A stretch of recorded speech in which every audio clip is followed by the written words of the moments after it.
Welcome to this explainer. Today, we're taking a really hard look at a metric that has, frankly, completely dominated sports science for decades. I mean, we've basically been taught for generations that physical data equals athletic destiny, right? That if your VO2 max is just off the charts, gold medals are practically guaranteed. But what happens when all that pristine science completely fails on race day? Today, we're stepping out of the perfectly controlled environment of the laboratory to uncover the absolute limits of VO2 max. Okay, let's dive into this. It's literally the ultimate question in endurance sports. Does the best VO2 max actually guarantee a win? For years, athletes, coaches, and commentators have treated this single number like some kind of physiological crystal ball, a foolproof predictor of who's going to cross that finish line first. It's shaped Olympic rosters, it's defined entire training cycles. We just assume that if you have the highest number on a spreadsheet, you automatically get the gold.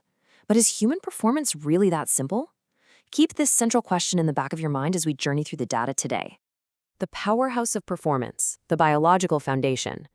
To properly answer our big question, we first need to strip away all those complex equations and just look at the raw biology of athletic endurance.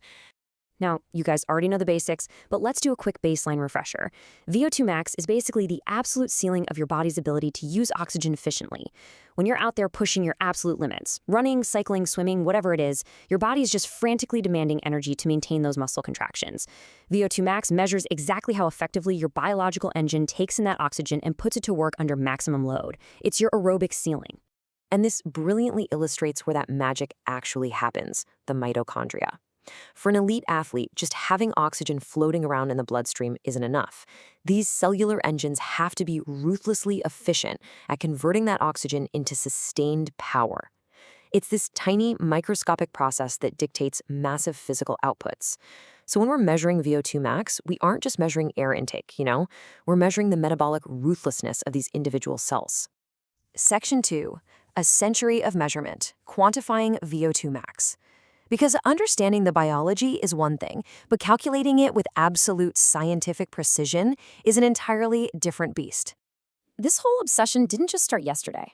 The concept was actually first identified way back in 1923 by A.V. Hill and Hartley Lupton. Then, moving into the 50s and 60s, scientists like Henry Taylor, Per Olaf Ostrand, and Bengt Salton developed these incredibly grueling protocols to measure it. We're talking subjects running to absolute, total exhaustion while breathing into massive Douglas bags just to capture their exhaled air. It was a brutal, physically punishing process. It took decades of rigorous trial, error, and tech advancements to establish VO2 max as the ultimate, golden standard of sports physiology. Section 3. When the formula fails, real world versus the lab. Because despite a century of perfecting the science, we hit a massive roadblock the second we step out of the clinic and onto the actual track. Now, what's really interesting about this slide is the stark contrast in the environments. Look, lab equations are fantastic for giving us a baseline assessment in controlled, non-competitive scenarios.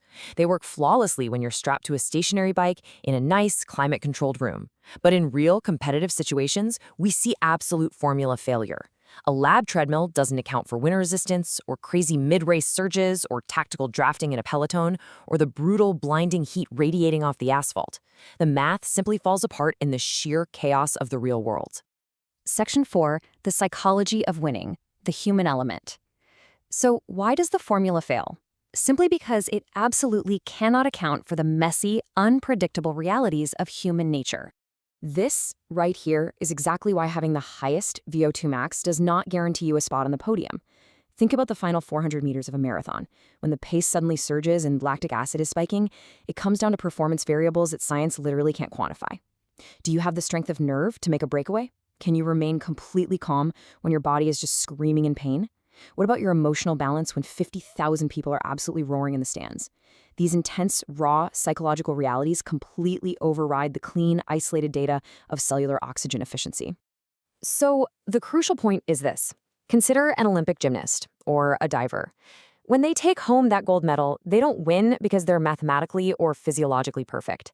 They win because they are the absolute best competitor on that specific day. And the exact same goes for endurance runners and cyclists. They manage the nerves, they manage the competitors, and they manage the immense, crushing stakes in a way a spreadsheet simply cannot calculate.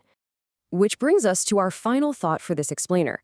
We've traced a whole century of scientific measurement, and we've uncovered exactly why those pristine lab metrics fail in the messy heat of competition. So I'm going to leave you with this. If sports aren't played on spreadsheets, and human will can literally override biological ceilings, what is your ultimate winning variable? Keep questioning the data, and never ever underestimate the immeasurable power of the human mind.